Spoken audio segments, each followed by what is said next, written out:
When I started this show, there was no format or anything. I'm making it all up. That is the lovely thing about a podcast. You can just make it all up. But I always jump on to say, hey, this is your host, Kate Gaffney, as if you don't already know my voice. And then I say, this is another bonus episode, as if you didn't know by reading the title of the episode. So it's good that I explain what you already know. I feel confident in that choice. I'm not going to change it because, like most people over the age of 16, I'm entrenched in this pattern. So this is just how it's going to go. But I am extremely tired. My voice is hoarse, as you can hear. I just got back from a trip. I went to Ohio and Denver, Colorado to see people that I love very dearly. And I got to perform out there and it was really, really fun. And I also had these wild customer service experiences that were objectively bad.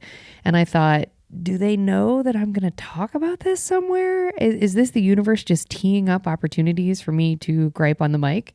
Which we all know I love to microdose rage. So, I guess that this is an opportunity, but this is where we're at. So this is a bonus episode. I'm talking about some experiences. Let's get on with the show.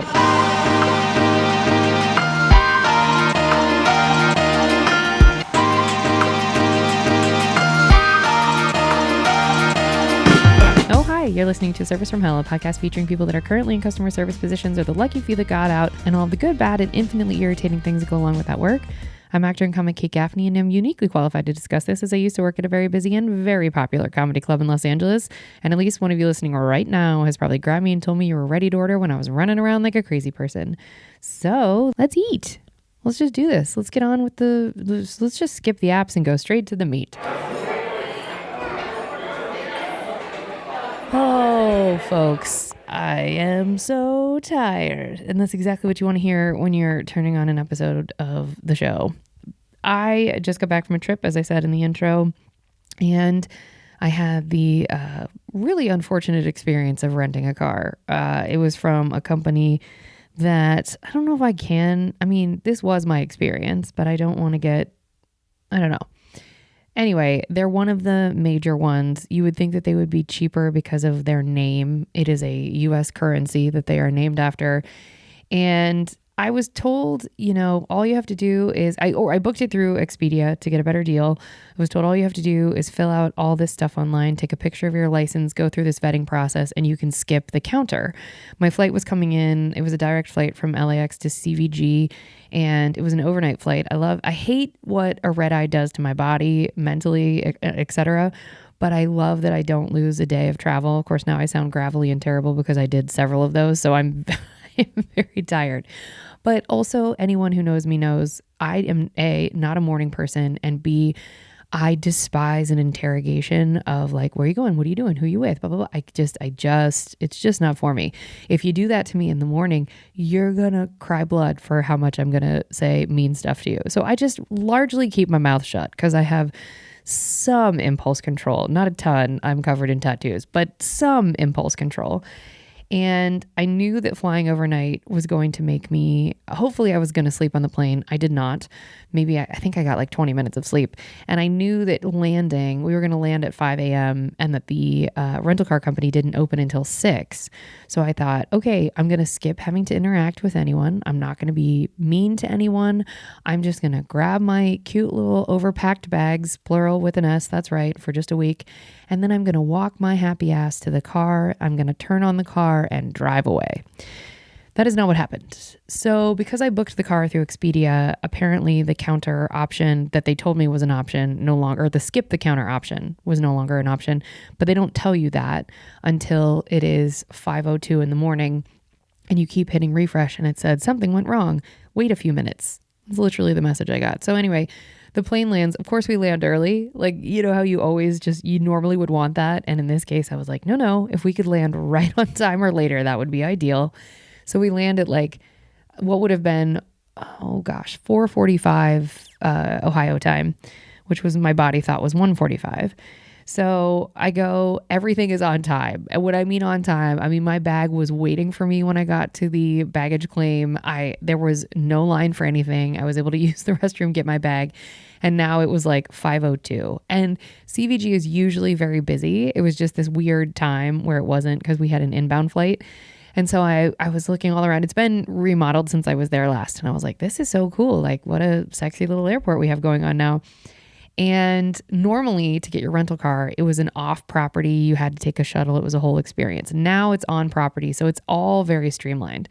So I get to the counter area at, I think it was like now 5:10 or whatever. So still 50 crisp minutes before the counter was going to be opened. That comes into play later. So I sit down and I keep hitting refresh because theoretically I should be able to do exactly what I spent all the time prior to this trip doing. And I was told repeatedly by the company directly that you can just grab your car and go. That was my whole shit. Also because I knew they didn't open until 6 and I did not want to wait around. So I keep hitting refresh. It's not working. I had filled everything out. I thought, well, let me do it again. I do it all again. I'm just repeating. Nothing's happening. So I turned to the person seated next to me. I'm a pretty adept solo traveler and I am not scared to ask questions. And so I turned to this woman and I said, hey, are you waiting for, who are you waiting for? And she says the name of the same car company. And I said, did you do the preliminary fill everything out online thing? Because I said, mine just keeps saying something went wrong. And she goes, oh no, I didn't do that. I'm waiting for the counter. I was like, okay, great. So she and I are going to have different experiences. So the other thing that I'm adept at being a solo traveler is not necessarily being a lemming. So where everybody else has made the decision of, oh, this is where we wait, I just know sometimes I'm like, nah, that can't be the only option. So I leave the interior counter area. I take the elevator up to the floor where my car would be parked. And then I go and see an exterior kiosk looking counter. And I'm like, all right, there's got to be someone there because the other kiosk counters did have people in them. And so the lights are out in this particular one. I know I'm going to slip up and say the name and I'm not going to edit it out. So here we go. So I see that the lights are out and there's a sign that says, we don't open until 6 a.m. Go inside. And I was like, well, the inside isn't open either. So the cars are up here. Maybe the reason that my the online form wasn't loading was because I wasn't upstairs. Now, this is the logic at 4:45 in the morning or whatever. Now it's 5:10. But like, of course, it wasn't location specific as to why the form wasn't working. But I thought maybe, just maybe. So I'm standing around. I'm not being pushy. So the guy that is ushering people in who are turning their cars in this early in the morning is not affiliated with any one of the kiosks necessarily. He's just part of the whole park your car experience. And so he doesn't come over and speak to me. And I figure that out. I'm like, he doesn't work for this company. So he's just directing people. And then these two other people who are in those neon reflective vests walk over to me and say, hey, are you, who are you waiting for? What are you waiting for? And I said, oh, I'm waiting for, and I point to that kiosk. I said, that company. And the woman was like, oh, I would have checked you in if you were here for Enterprise, because that was where she was. And she said, but if you got to go with them, she goes, good luck. And I go, what? Because I thought she was being like rude. And she goes, good luck. And the other guy walks over and goes, yeah, you're going to have to deal with Leah or Lee, probably Lee. And I said, no, Leah, who cares? I'm not cutting this part out either. And I said, what do you mean? And he goes, well, he said, she won't turn her lights on a minute before 6 a.m. and she won't acknowledge you. So she's here. He goes, I see her car. She's already on the property. And he said, but she refuses to work a minute before 6. And I said, what time does your shift start? And he goes, 6. And I said, and you're already talking to me. And he just laughs. He goes, yeah, it's going to be rough. And then he tells me to go and he points over and he's like, you're going to just have to wait out in front of that kiosk. He goes, if I could help you, I would. Very sweet, both of them. So if you warn me about someone whose reputation precedes them in a negative way, I'm already going to have my heckles up a little bit and I'm going to be a little bit defensive because I've already been warned. And in my head, because I meditate, I go, Kate, don't let what they've said to you inform how you interact with this human. Maybe it'll be different. Maybe everything will be fine. Because as she sees me walk over to the kiosk, I see her come from whatever time-wasting activity she was doing outside of the kiosk with the cars, which I believe they said was inventory. It wasn't. She didn't have anything in her hand. She was just walking around. So she walks into the kiosk and I'm like, here we go. Things are going to happen.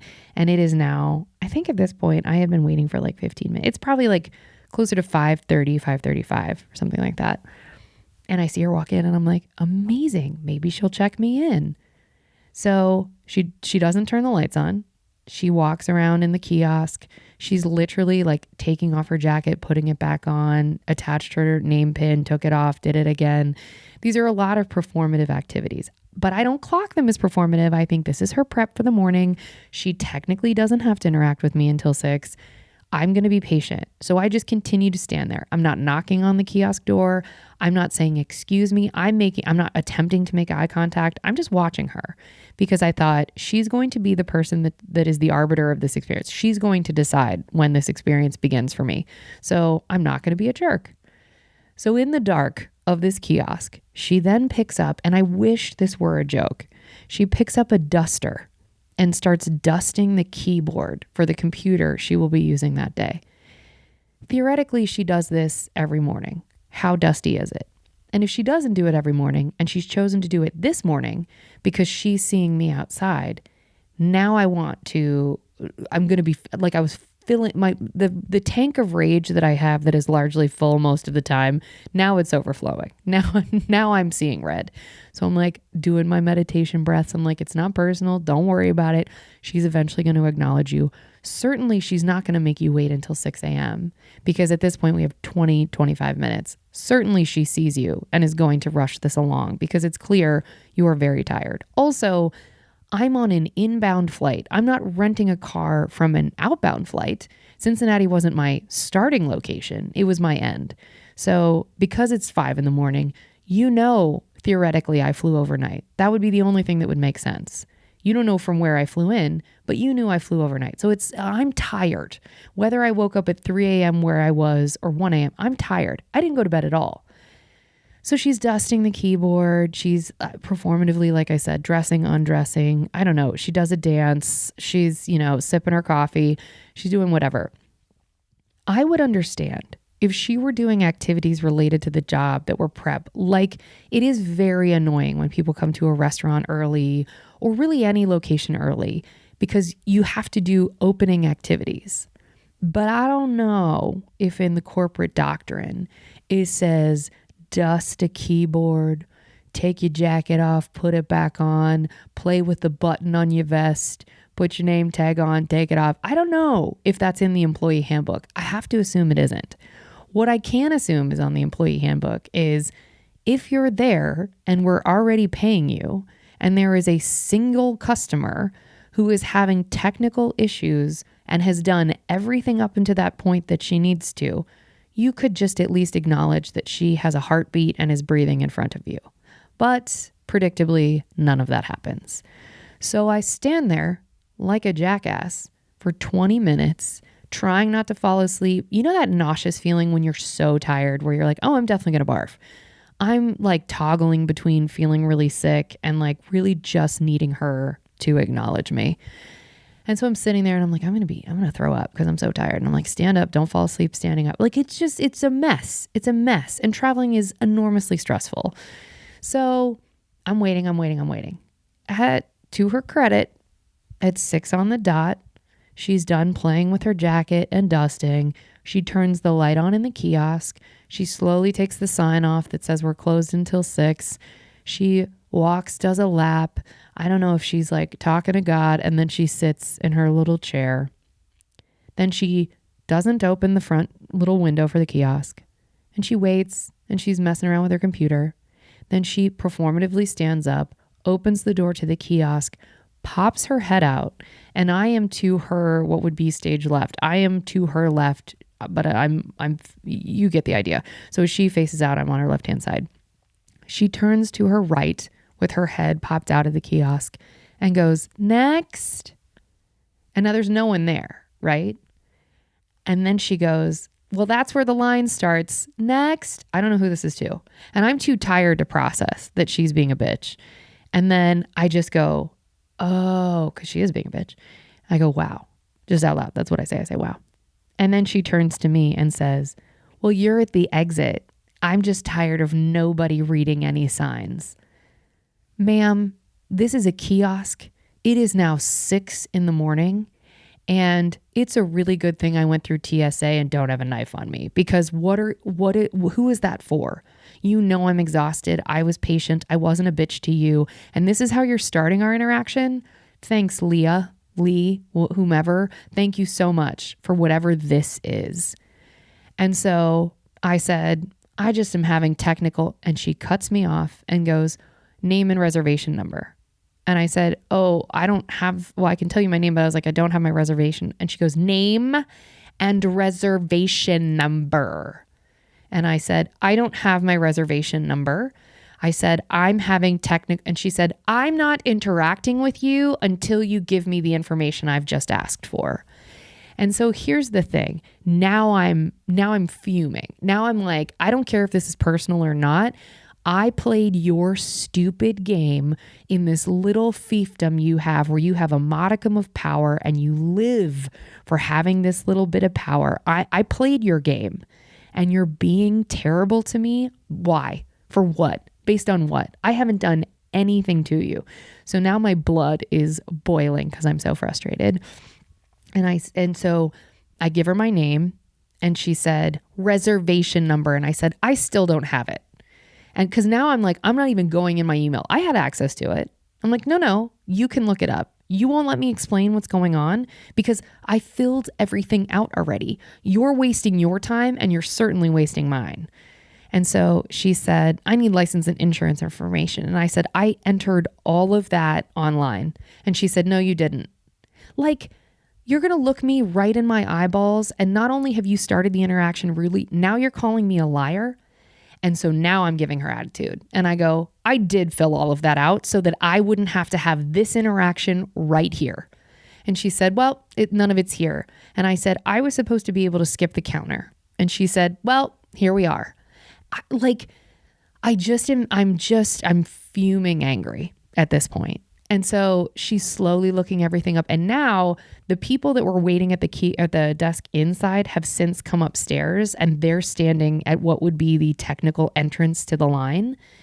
And I'm just like, I'm staring at them. They're watching all of this happen. And good luck, y'all. You're going to have to deal with her next. And so she finds my reservation. She's like, I forget, like at this point I blacked out. And so I forget what I don't know. I forget what it was that like made me, I don't know. Anyway, none of this matters. So I was trying to look at my notes and I wasn't covering very well. Here's the thing. Like, I don't understand why you would start the day that way. I understand if I'm your 15th customer or if you've had to repeat yourself a lot or if everybody goes in the exit and it's been happening all day. I get it. But like, I am the only customer you've interacted with that day so far. And this is how you're starting. And you never let me explain something technical is going on because theoretically, because you wouldn't let me explain that, you're going to get 56 more customers who go through the exact same thing, that there's something going on with your system theoretically, because it just kept saying, sorry, something's wrong, basically.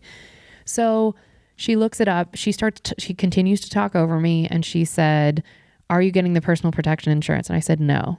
And she said, okay, but then your insurance has to cover it. And I said, I know. And again, this is all shit I have done so that I didn't have to do this exact experience right here. I filled out everything. She said, you need to sign the waiver. This is how much it costs. If you do damage, like she's going through everything. And the only thing that she did that was helpful is they have a sign out in front of their, in their kiosk or whatever, that are like the 5 things you need to remember or you get shot in the face or whatever. The 5th one, which is highlighted, says you have to get gas within a 10-mile radius of CVG and leave your receipt in the cup holder or they charge you over $300. And that I wasn't reading any of that because I was literally seeing red and just wanted to get in my car and leave. And she did point it out. And she was like, don't forget to leave it in the cup holder or they will charge you. And I was like, okay, well, that was actually helpful. That's also an insane policy, but whatever. And so I'm getting everything all together and she goes, your car is in slot 13 or whatever. And I'm just laughing at this point because she's so obnoxious. And she was just like, you have a great day. We hope you enjoyed your experience. And I said, I didn't. And then I turned to the people in line and I go, good luck, everybody. I said what I had thought earlier. I said, good luck. You have to deal with her next. And this guy like shakes his head and he goes, oof. Because I don't like, if you are such an asshole that people that work at other kiosks and for other companies are warning the customers that are about to interact with you that it's about to be really, really bad, I don't understand how you keep your job. You don't have a desirable job. That's a really hard job. Dealing with people that early in the morning, checking out cars. Rental car places are notoriously upselling, just awful. It's just a negative experience top to bottom for all human beings involved. So I don't envy the position that you're in, but I also don't understand the position that you're in because you have chosen to do this job. You got up and you said, this is how I want to make my money. And in that choice process, you decided to be a bitch from the beginning to the very end. And of course, you're going to say, oh, customers were awful today. You put people in that position. I know I used to do that at the store. I would come at people with really hot energy and they would match it. And so in kind, we would have a negative interaction because I started by being unkind to them. And this is the thing I just wanted to say to her, like, who hurt you? What happened where this is how you're interacting? And I kept thinking too, if I had never been to Cincinnati before, like this is the kind of shit that I deal with in LA and I've dealt with in New York. When I'm entering a major city, I'm so used to having my defenses up that I don't even think to take it personally because I just assume you're going to be rude. I was like, oh, Cincinnati's this warm hug. Everyone's really lovely. And she's my first interaction. Like she's not technically my first. The two people that came up to me to try to help me were my first. But she's the like corporation face that I'm dealing with after I've given you a lot of money to use this car for a week. It was such a gross experience. And then I get in the car and first of all, there's holes on the side. The car is in terrible shape. And then I'm driving the car and I've driven a lot. I'm not a mechanic. I'm not good at any of that stuff, but I can just tell you, I know when something's wrong with the car. I own a Volkswagen. There's something always wrong with the car. And I'm pulling out of my spot and I'm like, oh, cool. There's steering column issues. The car's like resisting me turning. The steering wheel is shaking. And I'm assuming it's a steering column. I don't know. It could be to steal a joke, unicorns in the exhaust pipe. Like, I don't know. But I get to the place where so the way that it works is you grab your car and then you go to this area where it's like, if you back up, your tires will explode, and you check out with the person that's in yet another kiosk. He won't look at me. He just puts his hand out, doesn't even turn his head. So I wait for him to turn his head and acknowledge me. I'm like, I'm not just going to put something in your hand. What do you need? Use words. Use your words. And she was a white woman with very floofy hair, probably in her mid to late 60s. And he is a white man with sporadic pieces of hair in his mid to late 60s. And in my head, I created a story where I'm like, oh, they for sure dated and they are for sure broken up now, but they both have to keep this job. That's where my head went because my God, who could stand to date either one of them except each other? So he says, I need the ticket. I'm like, I don't know what the fuck that means. And so I hand him whatever's in the car and he goes, not that, and points to something else. And I'm like, what a happy corporation this must be to work for. Like, what an experience we're having. And he said, is the gas tank full? And I said, I don't know. I assume. And he just goes, okay. And then he said something, I forget what else he said, whatever. And I say to him, there's steering column issues with this car. Just want to let you know so that I don't get dinged for them. And also there's a hole on the side of the car. And he said, do you want to return the car? And if it's unsafe, you shouldn't be driving it. And I said, well, I'm not a mechanic, so I don't know. And I said, what does returning the car look like? And he said, you'd have to go back to the desk, talk to Lee, and then Leah, and she would reprocess you and get you a new car. And I thought, that's going to be another hour and a half experience. I would literally rather drive an unsafe car for a week than have to deal with her again. That's the truth. I mean, and that literally went through my head because I thought it's going to be really dangerous for me to drive because the CBG airport to my mom's house is like just under an hour of a long drive. That's without traffic. And I thought, this is going to become dangerous. So dangerous for her because I'm going to choke her. And also dangerous for everybody on the road because I will be asleep if I wait much longer. And so I just said, no, I'd rather just keep this car than deal with that process again. And he kind of softened a little bit. So it's clear that he knew what I was saying. And I wasn't like, calling her outside of her name or saying like that person that works here should be fired. I never named her, but I just said I didn't want to deal with the process again. And so he made a note on the form that like there were steering column issues and like, whatever. I don't know. I mean, the car was it had a hard time turning the whole time I drove it. But I just think that there comes a certain point in customer service where we all have to acknowledge that everybody in the country right now, speaking of on behalf of the United States, everybody's angry. There's just this low level of like money can't pay for anything anymore. Nobody's making what they're worth. Everybody's having a hard time, and nobody wants to be doing these jobs anymore because because it's largely social media where we're seeing people who are making, millions of dollars for selling pictures of their feet or farting in a bag and selling it. And we're just like, why on God's green earth am I going to work at a rental car company when there's money to be made and then not being able to figure out what it is that gets you that money? Like, I totally identify with that frustration. And so I felt like that customer service interaction was a microcosm example of how everybody's just had it. And this has been discussed at length, and I'm going to lose most of my audience by bringing this up. But the Kendrick and Drake beef is, in my opinion, so reflective of how we have all had it, and that they are representing the collective anger that we're feeling. And like, Drake represents the large corporations that everyone hates, and Kendrick represents the boots on the ground people that are like, no, I've had it. The difference is Kendrick is smarter than Drake and demolished him with his lyrics. It was so nice to watch. But I think the reason that I think the song, I think Euphoria has like 1.5 billion downloads. It's the fastest charting hip hop song of ever, I believe, of all time. I believe, or has the fastest streams of all time. You should look up facts before you record yourself talking into a mic. There's a solution here that looks like me pausing and actually looking up the fact. I'm not going to.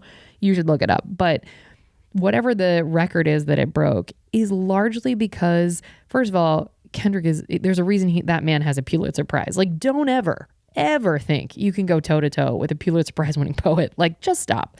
But also, he is articulating the collective anger we feel, not necessarily towards, Drake specifically, although now we do, but towards anybody who has gotten away with anything ever and still made large amounts of money and getting to claim your whiteness when it's convenient, and you're, being a person of color when that's convenient. And he's just calling out the code switching, the identity switching, and the fact that you're making money even though you have wild, disgusting, awful crimes alleged crimes against you, alleged, and that you're still making money off the backs of other people, and you still you just get to identity shift when it's convenient. And I think it's so reflective of the collective anger that we're all feeling, and the reason that customer service is largely the hardest it has ever been right now, because people are mad. I mean, I don't want to bring in the political pieces of why people are angry, but there is so much to be mad about, and we can't afford to put gas in our cars. We can't afford to eat. Like, there's so much happening where like I just read a statistic where Jeff Bezos just made he's worth $265 billion, I believe. He just made like some 65 million in a day or something insane. The numbers are wrong, and they said like 58% of the workforce at Amazon expressed feeling food shortage anxiety and being unable to pay their rent. I think that the only reason I brought up Kendrick and Drake is because it was a fascinating experience to witness, but also because I think it is so reflective of how we're all feeling. And I'm certain that Lee and the angry man at the other checkout kiosk, I'm sure they are not paid enough to live on. And because they are probably in their retirement ages, have just taken these jobs as something to do. Or they could have taken those jobs because their kids were going to lose their houses, or they wanted to contribute meaningfully in some way financially. But if they had just that job to begin with at any point in their professional careers prior to retirement, they probably wouldn't have been able to afford to live. And they're dealing with people like being lippy about these cars that they are going to rent because they're on a business trip or whatever. I understand the anger across the board. I get it. And I think that customer service is so hard right now because of things like that. And this segues into, and I'm going to use their name because there's multiple lawsuits that include them and about this exact issue. I should summarize. So what ended up happening is I drove off and ended up returning the car a week later, and it was fine and whatever. And I put the little receipt in the cup holder as I was supposed to do, but it just was a gross experience top to bottom. And I thought, this isn't fun for her. This wasn't fun for me. And I I mean, they know this is exactly why people buy from Amazon, even though we know Bezos is just a disgusting hoarder of wealth, preventing people from doing anything, and is about to get into the healthcare market, as if Amazon being there is going to be a solution and not more of the same of the shit we already know that healthcare in this country is, which is abysmal. And it's so frustrating. What ended up happening is I just drove away, returned the car, left it, whatever. And I will use this company again if they continue to be the cheapest. And that's the thing. There are no corporate punishments. It's the reason people use Amazon. When Amazon steals ideas from creative artists, look up the story of the little pop things that exist on the back of your phone so that you can get a grip on them. Like they take original ideas from vendors that have to use Amazon because that's the way to sell. And they steal the idea and then they give you an Amazon Basics of the exact same thing for half the cost. And then everybody moves over to that and they cannibalize the business from the small business owner. And it's how they get to continue to hoard all of the wealth. It sucks because I'm complaining about this company that rented me the car. And if they are the cheapest option because of the state of the world that we are in, I will have to use them again, even though the experience was terrible top to bottom and the car didn't drive well and probably wasn't safe. It just, this is the part of customer service that it removes those of us that are working and they're making money off of our backs. And this plugs into the corporate entity that doesn't give a shit. It does not care. It doesn't care. Leah's not going to get reprimanded. Even if I wrote a scathing review, nothing's going to change. She's worked there long enough for other employees of different companies to warn customers, like, get ready. It's going to be a shitty experience. I'm sure there's been screaming that has happened at that kiosk. I'm sure things have escalated. There was a security guard in the garage. I'm certain it's largely related to her doing that job. And this is that whole nobody wants to work. No, it's people like Leah who are willing to work for less money or not, a living wage. And they get their rocks off on being rude to people. And we just keep using them as a company because they're cheaper and that's all we can afford. And we still want to see our families and we still want to live our lives. It's a snake eating itself. This is not a funny episode. This is not funny. I'm not having fun talking about it. It's the things that it's why, like, all those people in Turks and Caicos who keep getting caught with ammunition in their bags, who are getting in trouble, which I'm kind of like, good, you should enforce rules. Unrelated. I think, like, how did you end up with ammunition in your bag? And it's like, oh, because you're living in the United States currently and you just have had it. I get it. So that was the experience this past week, and the customer service experience from hell. It was just so bad. And this was on the heels of the day that I left. I got a letter in the mail from 24 Hour Fitness, a gym that I joined all the way back in 2007. So 100 years ago I joined, and I was so young at the time that I joined that I didn't read the full contract. I mean, nobody reads contracts now anyway. I still don't, but I was locked in. If I paid $850 up front, which I certainly didn't have and had to pay over a year, then I was guaranteed $29 a year for life. They called it the for life rate or something like that. And you were guaranteed to only pay that amount. And so I thought, well, I can, if I can pay the $850 over the year and then pay $29 in perpetuity, that's awesome. Because at the time, 24 Hour Fitness was huge and they were everywhere. And I thought, and this means that I can go to any of the gyms. So slowly things changed over time where it was like, oh, well, you can only go to the gyms that are like your membership level. And mine was like a sport, and Super Sport were the ones that had a pool. None of this matters. Basically, like, the fine print was said, and which I didn't read on the contract that I signed. By the way, this $29 rate is only locked in for a year, and it is subject to change whenever we feel like it, essentially. And I kind of just let it go. And I was like, well, whatever. In fact, I'm going to read what the contract says. So this contract that I signed all the way back in 2007 at the, where was this? I'm looking, that's the sound you're hearing. I'm looking at the actual contract. This was at the Horton Plaza 24 Hour Fitness, which I think doesn't exist anymore. And I had to pay at that moment, it said I had to pay $450.81. And then my prepaid initial annual renewal amount, optional renewal, was $29. And it says this initial annual renewal amount stated below is for the first 12-month renewal term only immediately following expiration of your prepaid term stated above and does not include applicable taxes, blah, blah, blah.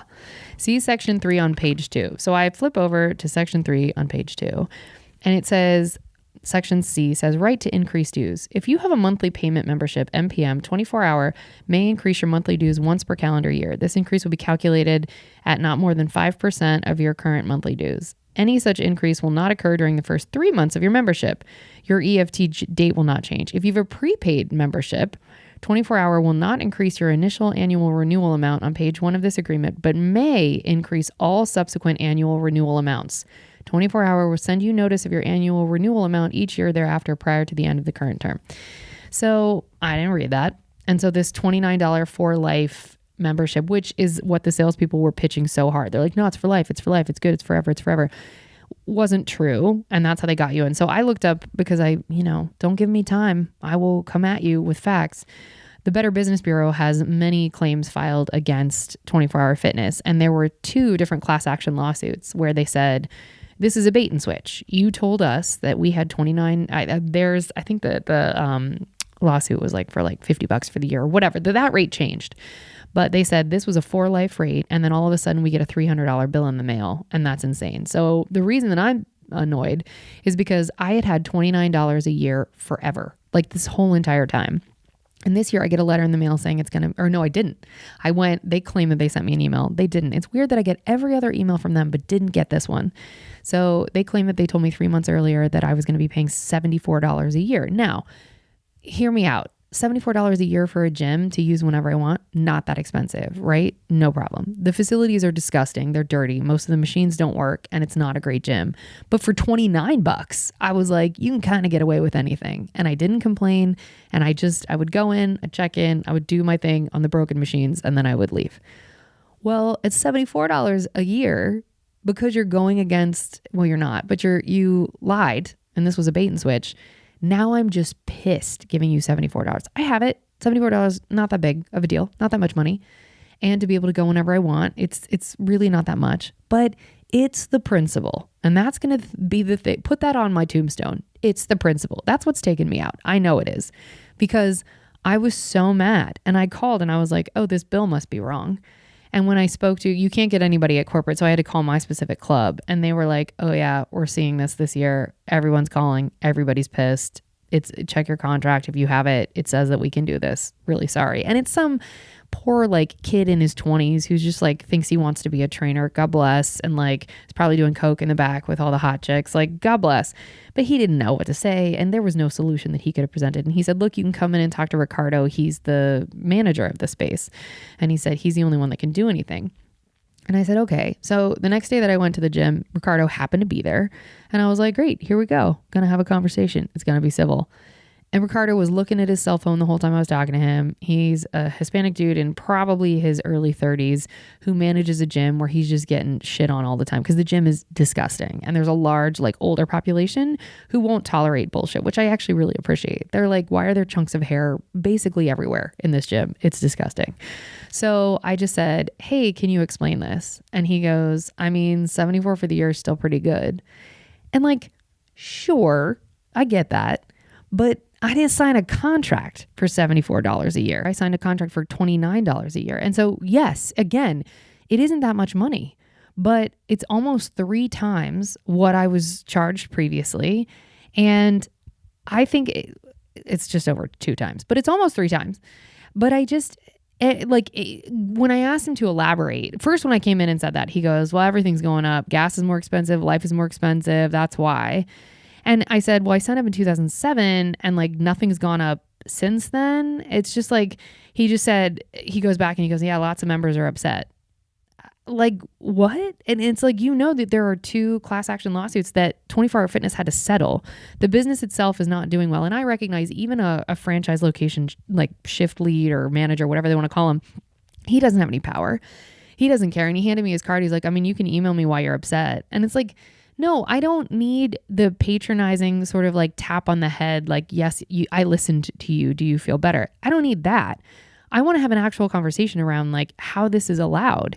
And because of the research that I did, I know that I have no real legal recourse other than if I were to put together yet another class action lawsuit of being like, hey, this is happening again, because it is legal based off of what we signed. Like, it is legal, but I cannot get past this is just how it is service mentality when it comes to just rising costs of stuff. Like, you're not paying us more, but we are being charged more. And it's a hollow platitude, because like, I can be mad about it, but I also don't have enough money to move to a different option. Like, I am frustrated, but I can't then say, well, screw it, I'm going to join a different gym. Like, every other gym is going to be more expensive than that. And they know that.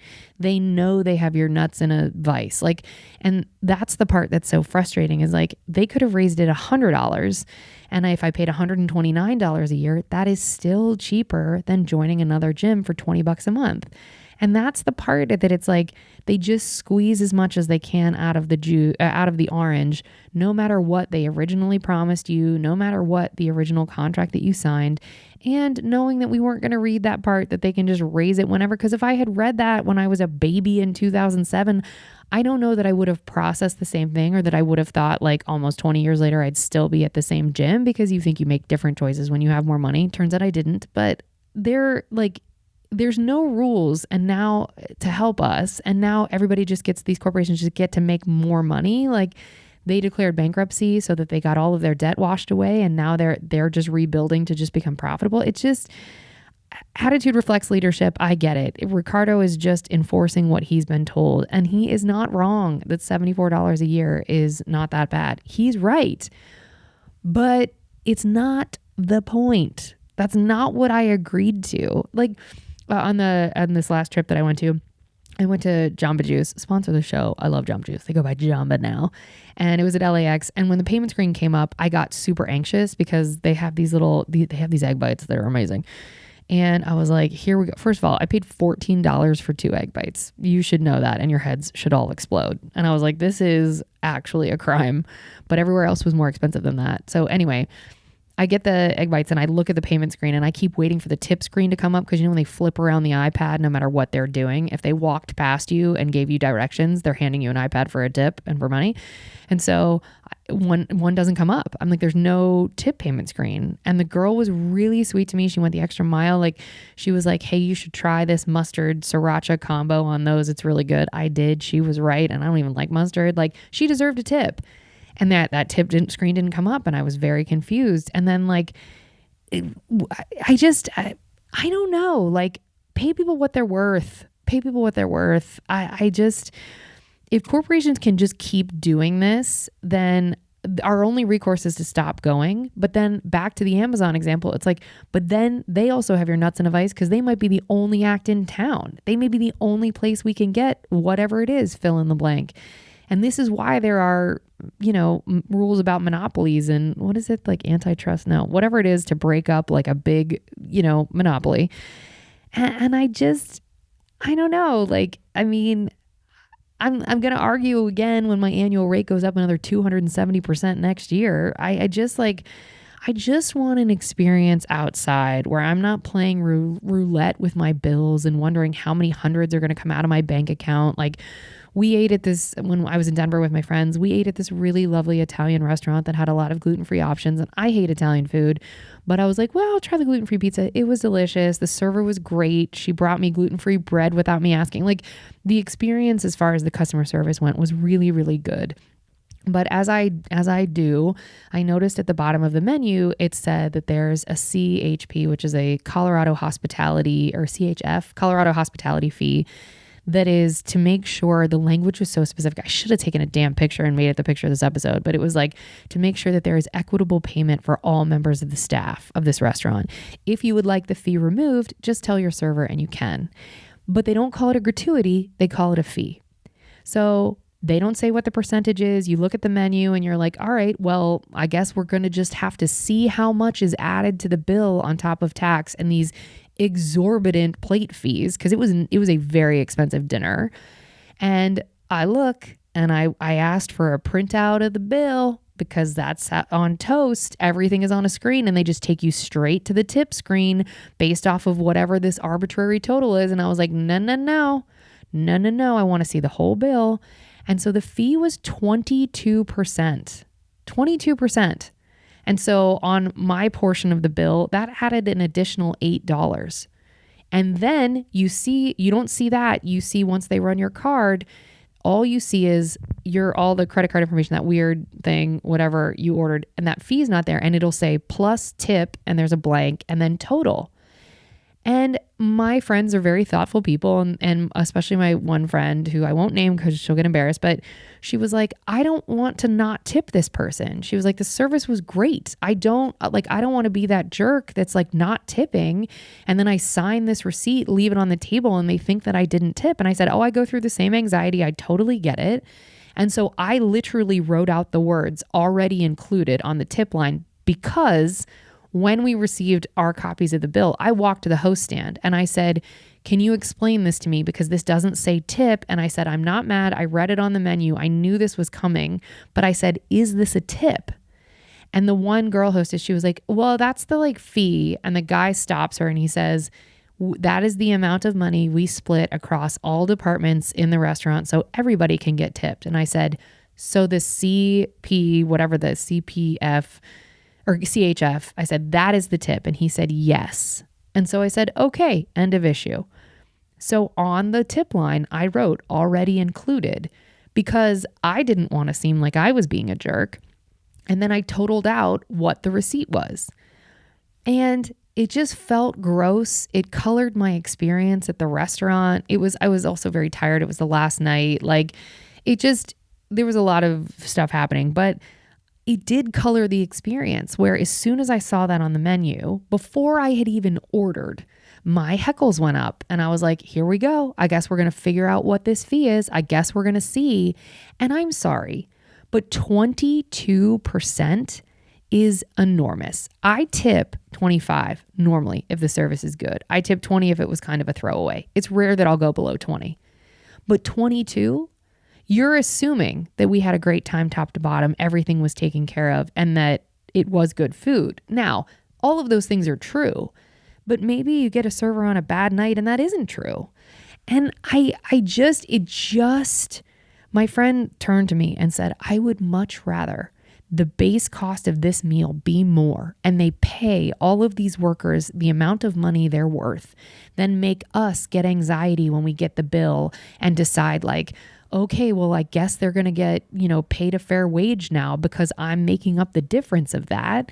And I've done an episode on this before. I can't remember which one it was, but where I said, when this has happened to me in Los Angeles, where they'll say this is so the back of the house staff can get health insurance. I want to go to the back of the house staff and be like, are you getting health insurance? Can you go to the doctor when you need to? Is it good health insurance? Am I actually paying for that?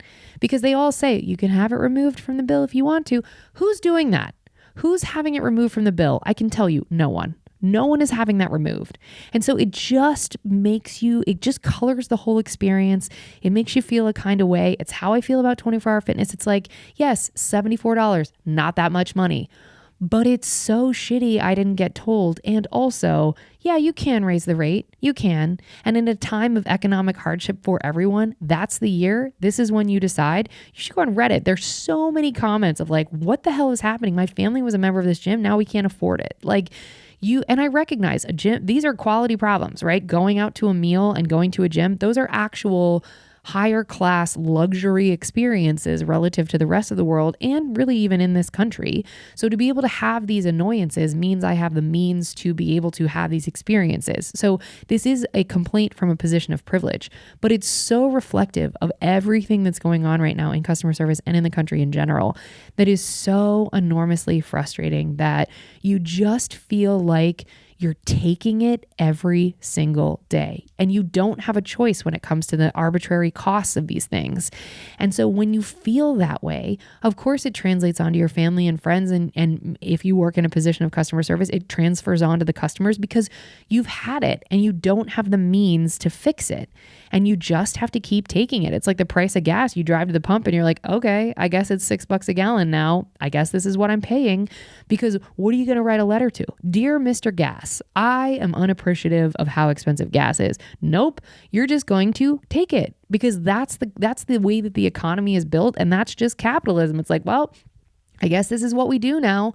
And so we're always searching for a deal. We're always trying to find the cheaper option. And we're debating between dental care and healthcare because we can't afford to do both. This isn't funny. This is so frustrating.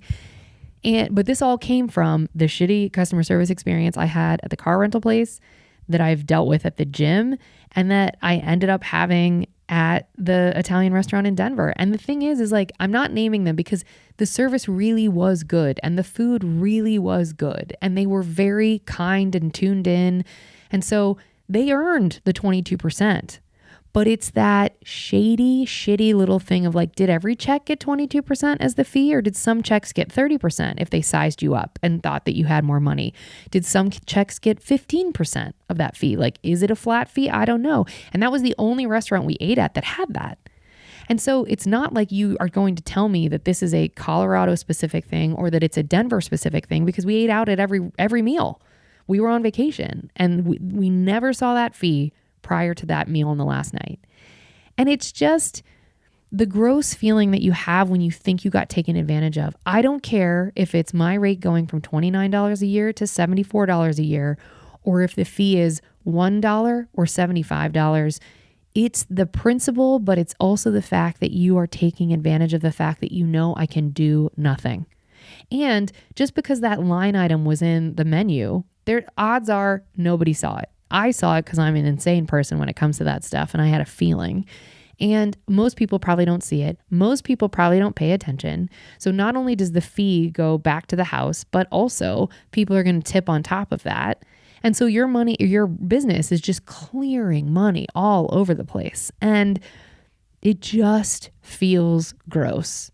It just feels gross. And listen, everybody's got to get a taste, you know, everybody getting taxed, as my friend Punky likes to say, like, everybody getting taxed. It's the, you taxing me, but I didn't know. Even pimps, like if I were working on the streets, even a pimp, you know the cut that the pimp is taking. You have had the conversation. Even at a strip club, those strippers, they know the cut that the house is taking. This feels like it's not even transparent at all. And it's like, well, you'll figure it out when you see the bill, and then it's too late. And and they know socially that if you can afford to go to a nice Italian restaurant for dinner, you can also afford to pay that fee and tip on top of that fee. So I hope Lee and the other kiosk guy are mend fences and get back together and have all the weird interrelations that they want to have so that they're both nicer to customers. And I hope that Ricardo at 24 Hour Fitness quits and gets a different job, because he's clearly miserable, as are every person that I've ever interacted with there is very nice, but they are all very miserable. And, you know, I hope that Italian restaurant sorts it out in Denver.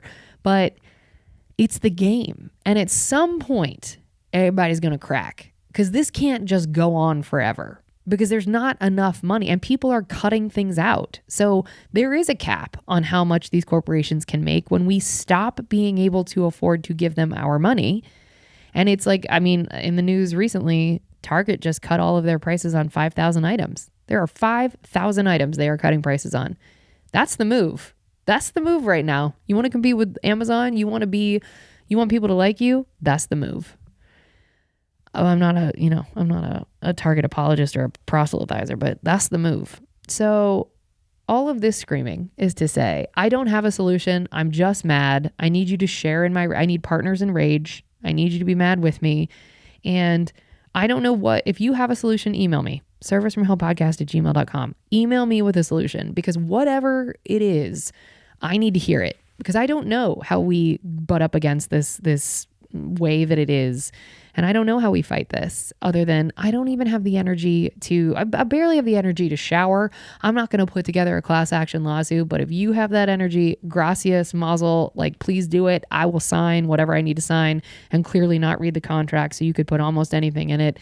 And I am proud of myself, though. This is how my brain works. God bless my mom for raising me this way, and my dad. I have the contract from 2007 in my grubby little paws right now. Who keeps a contract that long? I do.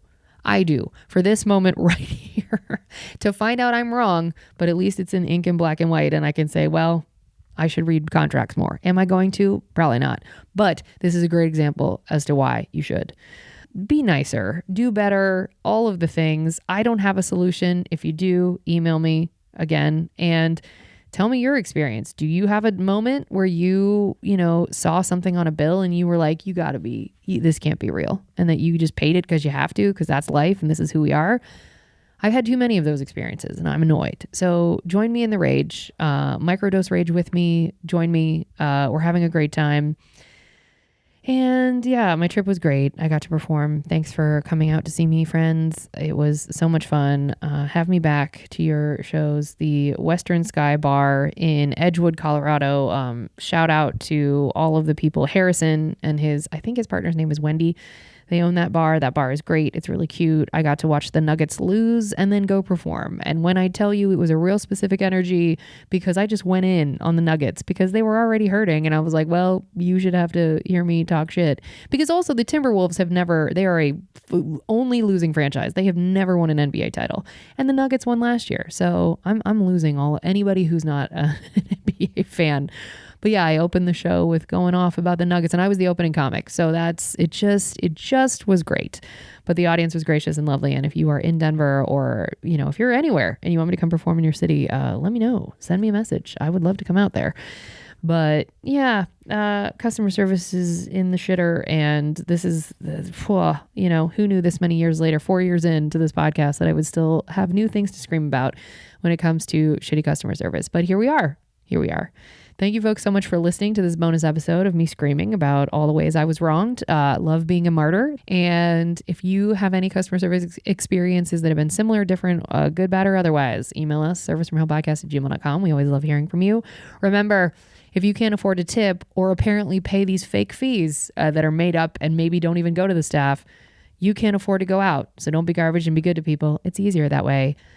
Folks, we love you. We appreciate you. I'm just going to go for a rage run right now because I'm still not over it and we're a week later. So this is how it goes.